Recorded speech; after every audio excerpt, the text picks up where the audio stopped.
মহানায়ক the one and only OG Uttam Kumar.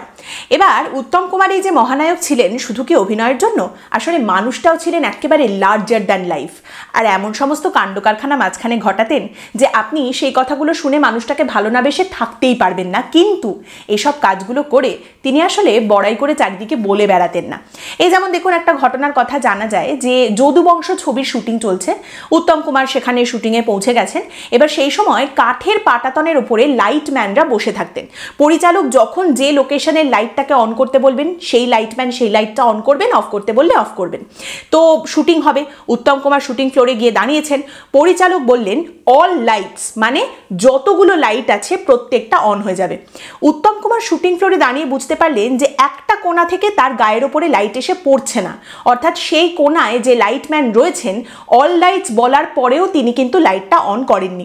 Uttam Kumar কিচ্ছু বললেন না, শুটিং হয়ে গেল, নির্বিঘ্নে শট হয়ে গেল। এবার তিনি মেকআপ রুমে চলে গেছেন। এবার যে লাইটম্যান লাইটটা অন করতে ভুলে গেছেন তিনি হচ্ছেন লাইটম্যান কালী। তাকে মেকআপ রুমে ডেকে পাঠালেন উত্তম কুমার। কালীর তো একেবারে ভয়ে আধমরা অবস্থায়। এবার উত্তম কুমার প্রচণ্ড বকাবকি করবেন, কাজটা যদি চলে যায় তাহলে তো আরও সর্বনাশ হবে। কালী গিয়ে দাঁড়ালেন উত্তম কুমারের সামনে মেকআপ রুমে। উত্তম কুমার একেবারে না রেগে শান্ত গলায় অত্যন্ত স্নেহের সঙ্গে কালীকে জিজ্ঞেস করলেন, কালী কি হয়েছে, আজ অন্যমনস্ক ছিলি, কিছু সমস্যা হয়েছে, এনি প্রবলেম?